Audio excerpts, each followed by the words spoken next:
I first saw you at the Thrive and Drive event for KW. It was in the Mississauga Convention Center, and it was really awesome. And I remember as you were up there and you were introduced, and people were saying you've got 50,000 followers and blah, blah, blah. And somebody at my table made a joke, yeah, how many of them are bought? So, of course, I did my own research and I looked at your content and I saw that really the 50,000 followers or whatever it is at this point that you have is not at all the most impressive thing about you and your content. It's the value of the content, number one, but it's also how many people are watching your content. It's just extraordinary. So your content is simple, it's educational, but there are plenty of other agents that are creating educational content that resembles your content, the same style, and they haven't seen even remotely the same levels of success as you have. And by the way, as a precursor, I did tell the other agents at the table, no, this person did not buy any followers. Definitely not.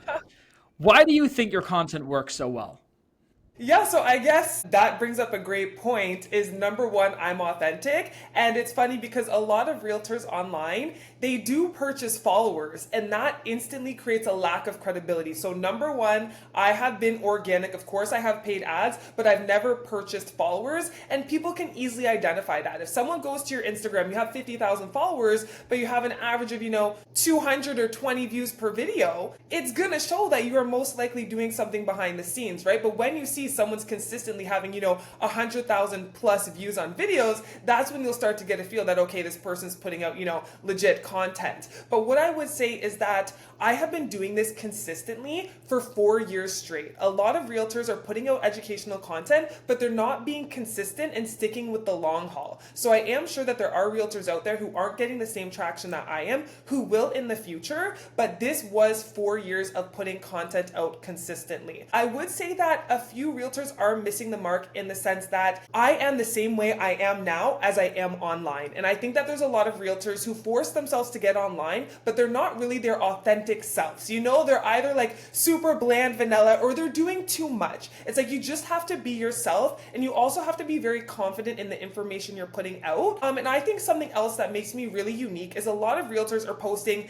the headline and then they're discussing what's in those, articles. For me, I'm telling you what the headline is and I'm giving you my perspective. I'm not giving you something you can simply Google. I am giving you a unique angle that will be applicable to you. So I think that's what makes me the most unique. I'm not afraid to sort of tread the fine line just so I can make sure that everyone gets valuable content and not just the same thing that a lot of realtors are putting out there. So walk us through the progression that you had, like at the beginning, how many views, and then what happened that all of a sudden you turned a corner. Walk us through that. Yeah, so I would say when I first started my Instagram, I had about 1,500 followers. This had been from university, and now, like you said, I'm around 50 something thousand, which is great. My first year, I probably grew around 5,000 followers, and then my second year, I went to around maybe 15, and then last year, my third year, I grew to about maybe 40, and then now I'm at about 50, halfway through the year. So it is a little bit of it is a lot of a compounding effect, but when I first started, I may have gotten,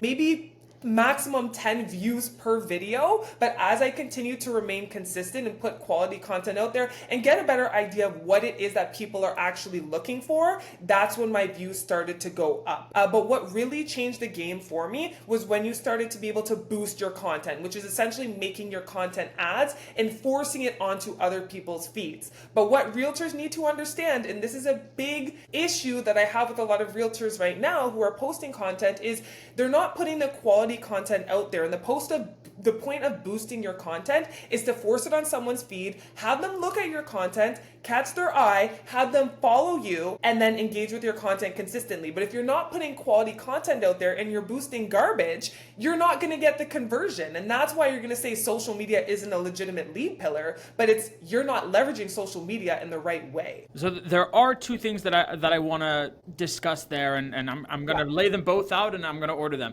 The first thing is you're talking about quality content, and I want to define what that is. And the second thing that you mentioned is that social media agents say that it's not a quality lead source. And so I want to challenge that a little bit. And I think that that statement is true and false. I think it depending on the situation. We'll get Yeah. into that in a moment. Yes. When you're talking about quality content, like I know you're not talking about quality in terms of production value, or maybe you are. What is Yeah. quality content? And that's exactly it. I think that a myth that we have to sort of take down here is that you don't need millions of dollars or thousands of dollars to put out quality content. You don't need the mics. You don't need the cameras. I use my iPhone. Sure, I have the latest iPhone 16 or whatever, but it's literally sitting. I actually have my tripod here because I was recording content. This is my tripod from Amazon, okay? It's about $10. I put my phone literally on here and I just record myself, right? So, of course, you want to make sure you clean off your camera before you record and that you have decent audio. But when I'm talking about quality, it's you want to make short form content that people are going to find value in. Teach someone something that they didn't know before. A lot of people on social media are there for entertainment. They're not there to actually educate people. So if you can, post a 90-second video that makes people maybe think about their financial situation. For example, you know what? I didn't think about accepting a credit card offer and then decreasing my credit utilization and therefore increasing my credit score. So it's like, what type of topics can you put out there that will resonate with people and give them tangible changes in their lives? That's what quality content is. So one of the things that I talk about agents to distinguish when they're talking about how to create content, I say let's think about topics that under that topic there's plenty of different things inside of that. Yes. And a lot of agents, they'll say, oh, I could talk about this. And then they'll say one video idea. And it's great for one video. But if you're creating content every single day, you have to have a source to figure out what questions are people actually asking and how do I create, like you're saying, quality content that answer those questions properly. Where's your source to figure out what questions are on your people's minds? For sure. So when I first got into real estate, I didn't have any clients. So what I went on Google and I was like, top questions people ask their agent. And then I would start making content on that. But as I continue to sort of immerse myself in real estate, and what I always tell especially new agents is always learn, always stay on top of trends because things are always changing and you need to be that go-to person that your clients can trust. So I'm always taking in real estate news. I am thinking about conversations that I'm having with my clients, conversations that I'm having with my prospects. What are the common themes? Not knowing the difference between a deposit and a down payment, not knowing that you need to give your deposit within 24 hours. So it's the conversations that I'm having with people that really inspire the content I put out. Not only that, I use my own personal experience, right? I'm a real estate investor. I'm going to post a video on the amount of interest I've paid over the past 3 years. So it's showing my personal experience and showing people like, I don't just talk, I'm also walking the walk. Here's the things that I found success in, and here's the things that I could work on. And then lastly, I would just say that as I continue to build relationships with a lot of dominant realtors, having conversations with them and asking them, what are the pain points in your business right now? What type of questions are you getting from your clients so that I can have more of an all-encompassing type of perspective. So there's so many places you can get inspiration from. ChatGPT is here now. Like you could type in, I am a millennial realtor. This is my target audience. Give me 50 pieces of content and scripts. And within 2 minutes, it'll give you everything that you need. So there's really no excuses. I will preface, I do not use ChatGPT scripts, but if you're new to it and you don't have inspiration, leverage ChatGPT. It's right there. One thing I will say that I do like about your content very much is it is very concise, succinct, straight to the point, valuable. I don't know if you have a script, but it doesn't sound like you're reading a script. I would assume you don't have a script. Is that correct? Like you have an idea, you have a direction, but not a script. It's almost like I just planted these things here. I promise you I didn't, but because I've been recording content. So what I do is I spend a day coming up with content ideas. So I will sit in my office and think, this is the topic, this is the topic, this is the topic, this is the topic. I then send those ideas to a few people to gauge if they would be interested in it or not. And then I actually write it out word for word. So I'm skipping a few steps here, but this is the topic. Some risks associated with pre-construction. So every few sentences, this is one video, this is one video, this is one video. So I don't memorize it word for word per se, but I'm actually combining probably 10 short videos into one and then putting that content out. Because like you said, short, concise, to the point. You can only boost, from my experience, videos that are 90 seconds or less. So whatever information I'm putting out there, I have to make sure it meets the 90-second threshold so I can put it on people's timelines. And when you're boosting the videos, are you providing a call to action to say, come follow me, or that just happens? No, it just happens. So I think the prompts are like, have them message me, have them view your profile or something else. I always say view my profile. And this is because the odds of converting people off of one video, in my opinion, is fairly low. But if they go to your page and they see that all you're doing all the time is putting out quality content on real estate, that's when you're going to start to convert. So what I noticed when looking at my analytics is a lot of people will come to my page, but then they'll actually start binge watching some of my content. And after watching a few videos is when they decide to actually follow. So now I want to get back to the previous statement when you said a lot of agents think that social media is not a legitimate lead source. I always say social media, when it comes to the growth on social media, is split up into 3 categories, where it's initially you have nothing on social media, no presence.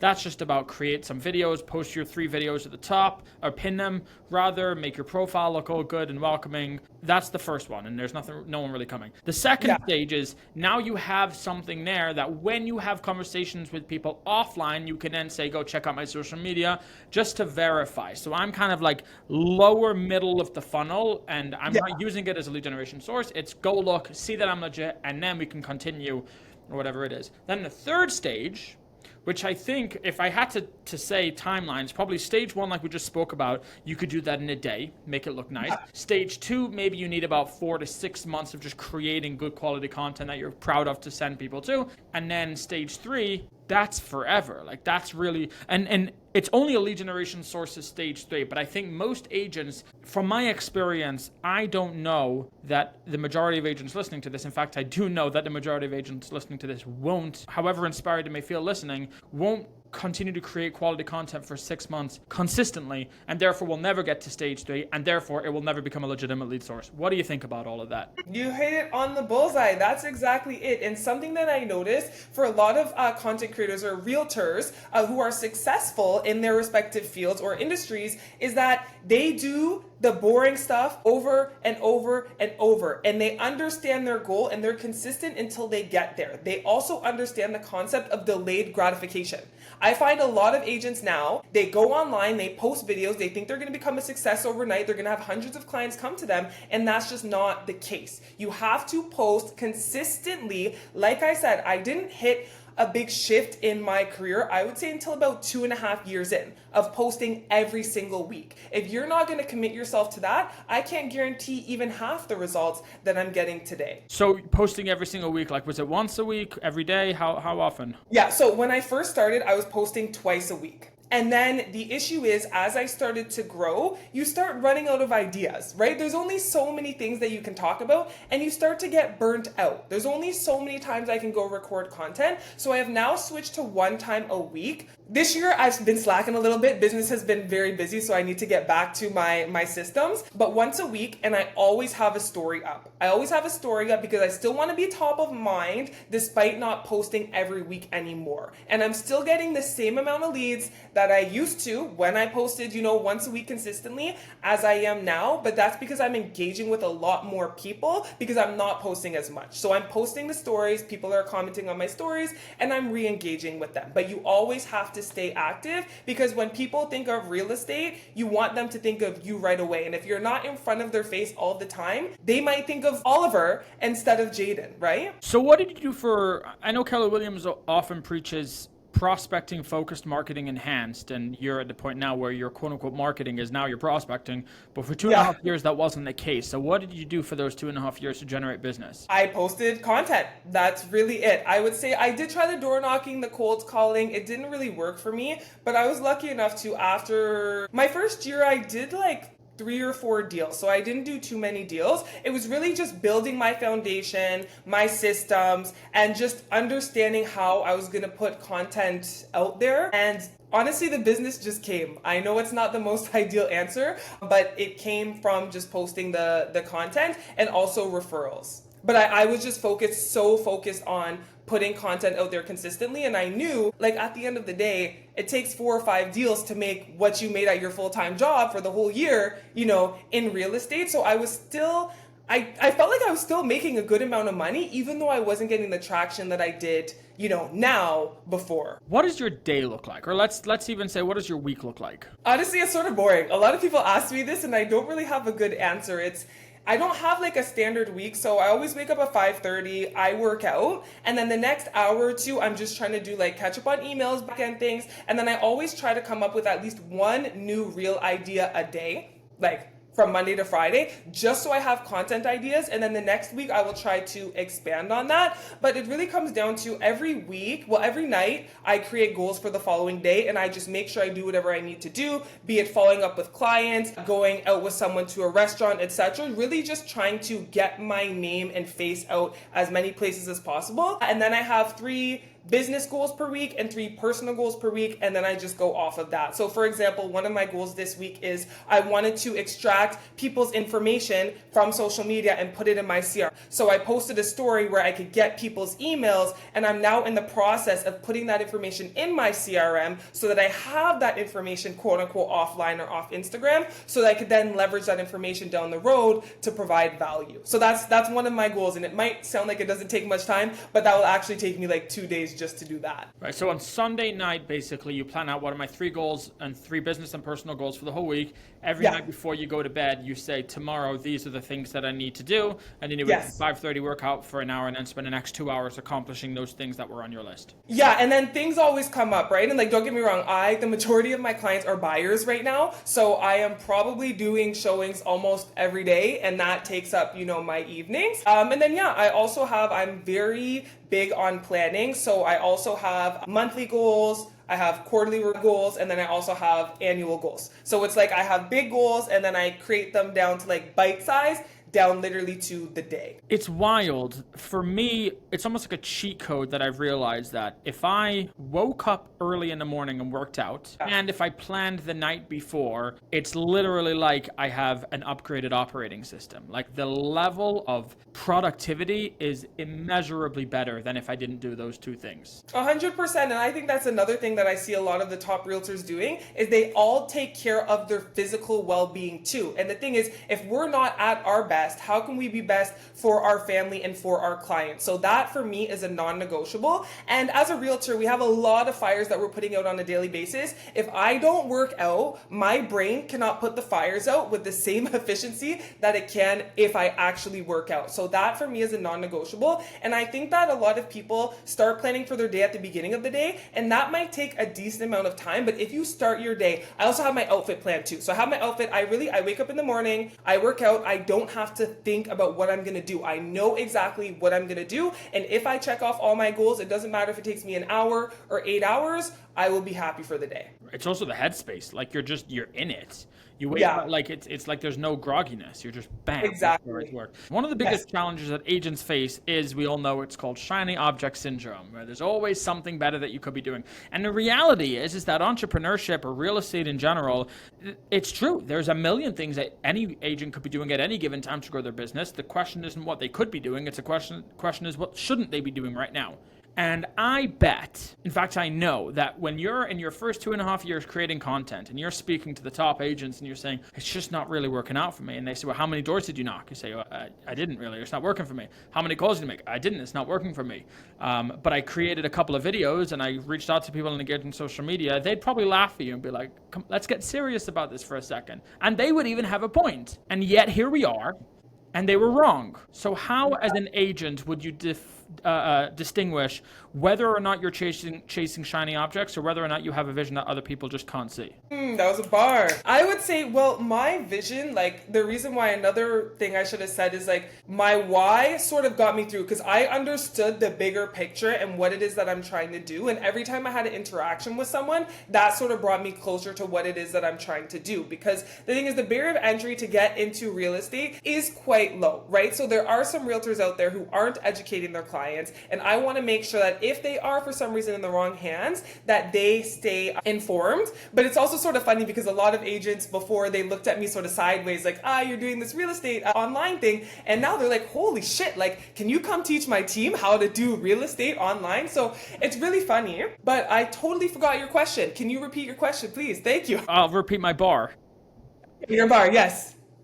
like agents a lot of the time will tell you that you're chasing shiny objects, and oftentimes, in fact, usually, if you're listening to the right agents, they're correct. And I'm sure that you were told that this was a shiny object. How does an agent or a person distinguish or know when you're chasing a shiny object versus when you're chasing a dream that other people just cannot see? So what I would say is whatever it is that you're doing, you have to do it consistently for at least 6 months, right? Do it consistently. If your goal is to grow on social media, you need to be posting at least once a week in order to ensure that you are bringing yourself closer to where you want to be. And within those 6 months, if you're not getting traction or it's something that you don't like doing, because here's the thing, I started to develop a passion for creating content, and that's why it works for me. If you're doing something for 6 months and you're not seeing results and you also don't enjoy doing it, then that might just be sort of a shiny object that you are chasing. So you have to make sure that whatever you're doing, you give it a true, honest shot and you're consistent, but you also enjoy doing that. Because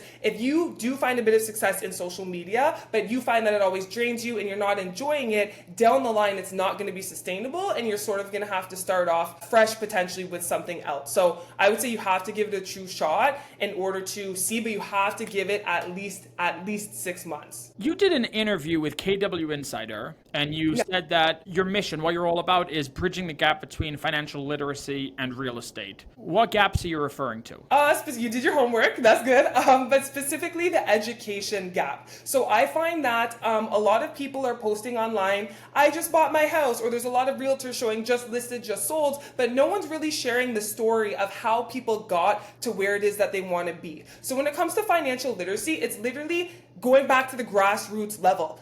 The foundation, Finance 101. I am not a financial advisor, but as a realtor, I take it upon myself to educate myself, credit and debt, so that I can have informative conversations with my clients to get them one step closer to ownership. So for example, credit. A lot of people don't know that the minimum credit score you need is 680. So I teach people how to increase their credit scores and also how to decrease their debts. Once they are in a position where it might be more favorable for them to purchase, that's when I then educate them on the home buying process, what your monthly payments would look like, etc., and then get you into that property. So I think that there's a lot of people who are like the finance people, and then there's the homeowners, but then there's no one sort of connecting the finance people with the homeowners. So that's my goal, and I'll connect people. If I don't have the knowledge, I will connect them with, investors or debt consolidation or debt repair people, just to make sure that people are building their financial foundation. Because if you have a faulty foundation and you just jump into real estate, it's going to come crumbling down. There's actually something that happened to me. My first venture into the real estate world before I was working in real estate is there was a sum of money that I had, and I wasn't sure what to do with it. So I spoke with an agent, and an agent said speak with a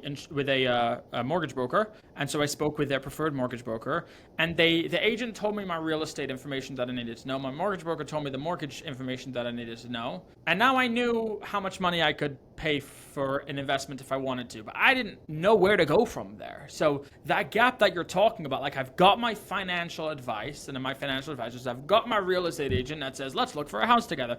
But that gap, really, when people want to build wealth, the best way to do that is through real estate. And yet there's two separate industries of real estate agents who are basically just professional shoppers. I mean, they're not supposed to be, but they are oftentimes. You've got professional shoppers, and then you've got actual financial advisors that aren't in real estate. And that gap, it just doesn't make any sense. So you're trying to bridge that. Yeah, and I think that's something also that is important that maybe new realtors aren't doing, which I think is really important, is sort of coming up like, I'm an ex-athlete, right? It's your dream team. You need your dream team. You need your go-to lawyer. You need your go-to mortgage person. You need your go-to insurance person. And a lot of the time, we're literally doing group calls. It's like someone wants to buy a property, but they're inheriting money from a family member, and they're co-signed on another thing. So we'll hop on a call with the lawyer, the mortgage broker, and the life insurance person, and we will come up with a plan to support people, because it's a pain in the butt for you, Oliver, to try to piece all of these pieces together. But if I have a trusted circle that you can come into, and we can literally hold your hand throughout the entire process, like that's priceless. I would even say more than that. More than that, it's a pain in the butt. I just won't do it. And so I strongly believe that there's a massive portion of the market of people that are sitting on money that just don't know what to do with it. and they don't want to speak to a real estate agent because they don't really know if they should buy, what they should buy, and they don't know that real estate agents will even talk to them about it. And there's no point in talking to a mortgage agent because even if you tell me what I can buy, like I don't know what to do with that information. And I think that there's a lot of people in the market that are sitting on money that are just waiting for somebody to say, let's discuss your financial future. And Jas Takar, we just had on the show, he calls people not to say, let's talk about real estate. He says, let's give you a financial checkup from the neck up. I think it's a great approach. It is a great approach. And like an example is I had clients, I posted a video about maybe 4 weeks ago. And I said, you don't need 20% to buy a house. You could put as low as 5% down. Once again, this is information that realtors take for granted. Obviously we know this, but the average consumer might not. Those people DM'd me, said, hey Jayden, we thought you needed 20% down to buy a house. This is our incomes. This is our savings. I said, oh my gosh, connect with my mortgage guy. The next week, they purchased a property. And they told me if we hadn't have seen your content, we would have continued saving for years until we had 20% in order to purchase a property. So once again, it goes back to putting out quality educational content so people have tangible information they can use to get themselves into ownership. Because like you said, and that's what kills me is like thinking about the amount of people who are in the position to buy, but just don't have the right connections in order to take that next step or don't feel comfortable or confident enough to do so. Do you ever find it challenging to stay aligned with the mission that you have while also focusing on growing your business personally? No. And it's going to sound weird. I don't really focus on my business growth. I focus on providing value to as many people as possible and putting my face out in front of as many people as possible. And the byproduct of that has been my business growing. So I'm just going to continue to operate the way that I do, which is being authentic and giving people as much information as possible. And the business does naturally come. Here's a bit of an out-of-the-box question there. How long do you think you would have been able to continue posting, removing yourself from the outcome, had the outcome not come? Meaning, how long would you have been able to separate yourself from it, essentially creating content and knowing that the production will come as a result of that?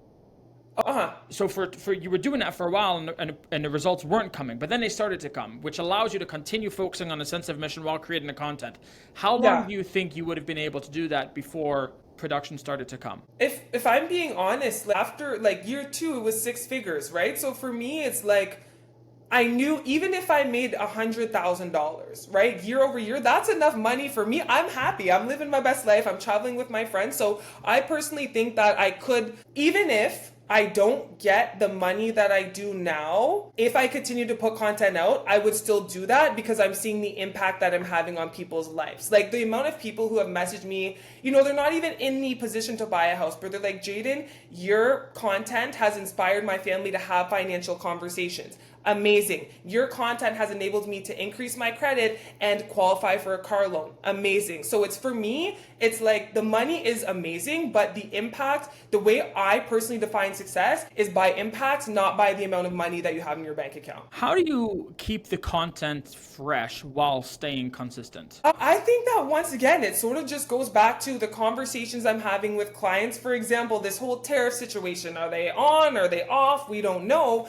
But as the market continues to shift, the conversations that I have with people are shifting, and then that's how I come up with content ideas. Similarly to my personal mortgages, I have 2 on variable, I have 1 on fixed. I'm firsthand seeing the results of mortgage interest rates going down, so I'm going to now create content on that. What I would also say is that a lot of my content is timeless in the sense that unless there is a huge change, I can actually recycle the content. So I'm at a point now where I'm growing so quickly that I can remove the video that I posted in October 2023, go in my backyard, re-record it today, post it, and get a lot more engagement than I did when I posted it the first time. So it's nice because once you hit that level of traction, you don't always have to come up with new content. You can actually recycle it too. Right, and that means recycle the ideas, recreate a new video, or, you tell me what you think about this, reposting the same video a year later. How do you feel about that? So I will not repost the exact same video because I look different today than I did a year ago, and I look different a year ago. So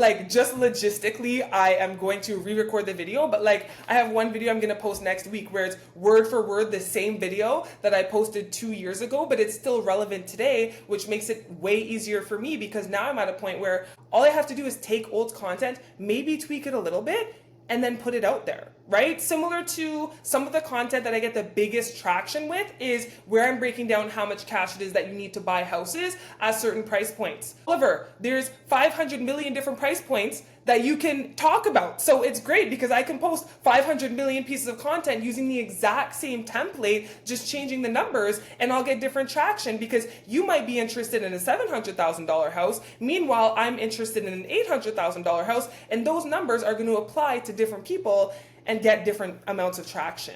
So that's a hack. What's next for you in your business? What's next? Honestly, I'm not sure. I'm always going to stay in real estate, but I guess on the other end, sure, real estate brings transactions or social media brings transactions, but it also brings a variety of other opportunities, right? I've been on, talk shows, the news. I work with the Toronto Blue Jays, the University of Toronto. Like there's so many different opportunities that have come from real estate and posting content that I'm not too sure. There might be a little bit of in front of a screen. I'm not too sure, but definitely continuing to build my business and supporting as many people as possible. I do need an admin. I'm probably going to get a buyer's agent. I don't foresee myself having a giant team, but I definitely do have to grow because this one-man show eventually is going to hit a wall. Thank you so much, Jayden, for your time and coming on the show. This is, I think, between the two of us and the pace in which we both talk, probably the most action-packed 30-minute episode that we're ever going to post. I know I had a great time, and I bet our audience got a ton of value from this episode. Amazing. Thank you so much for having me. And I think that's also a byproduct for me of having to put my content in 90 seconds is talking way faster than I used to. But I appreciate what you're doing for the real estate community, and I appreciate you for having me.